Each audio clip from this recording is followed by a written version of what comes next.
Good evening. The first official estimate of the difference between the value of men's and women's private pensions has revealed a huge gap of 35%. It's a reflection of the fact that women are paid less on average and take more time away from the workplace to have children and care for family members.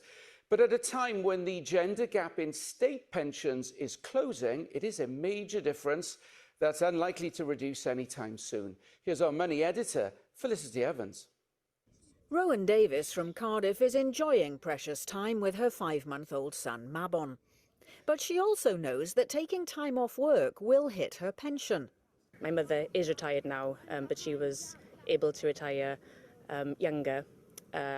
So, yeah, she's always sort of driven home the importance of having occupational pension, private pension and all this before you're waiting. So, yeah, very aware and...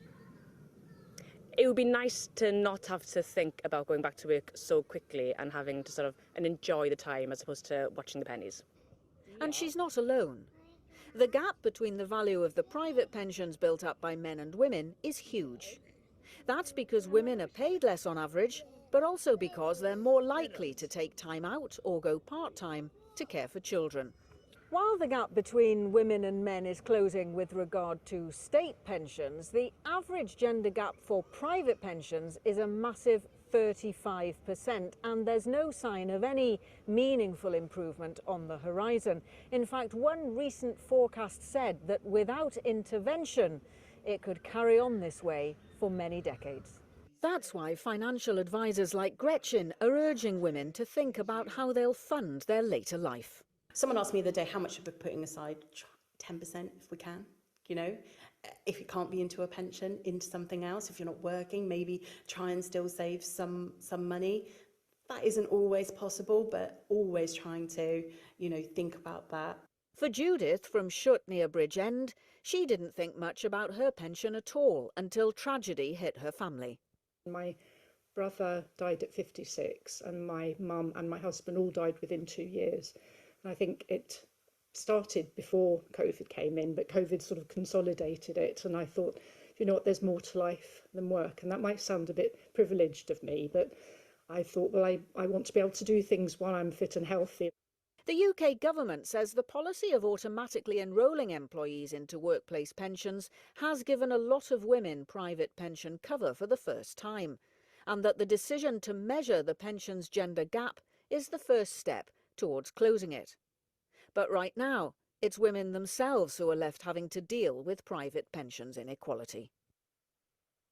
Well, Fliss joins me now, and Fliss, important to say this is about private pensions and not the state pension. That's right, Nick. As you said at the beginning, the gender gap for the state pension is actually closing pretty rapidly. That's the good news, but unfortunately, so far as private pensions are concerned, that is far from the case.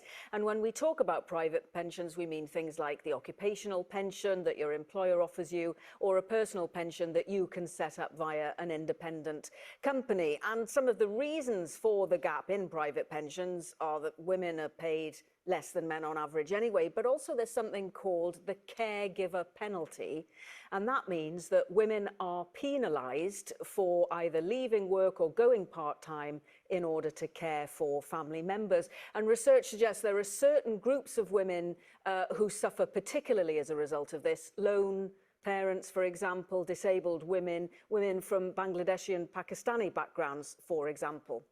What can be done about this? Well, the equality charity Chwaraeteg has called on employers to be more supportive of flexible working and that sort of thing, to try to give women a chance to stay in work and maintain some contributions. And a report by the pensions consultants Lane, Clark and Peacock said that the UK government should change the rules around parental leave to facilitate a more even split of responsibility between mothers and fathers. And they also called for all the governments of the UK to provide a better childcare offer. But as things stand at the moment, they say there's only a very slight narrowing of that gap on the horizon. OK, Felicity, thanks very much.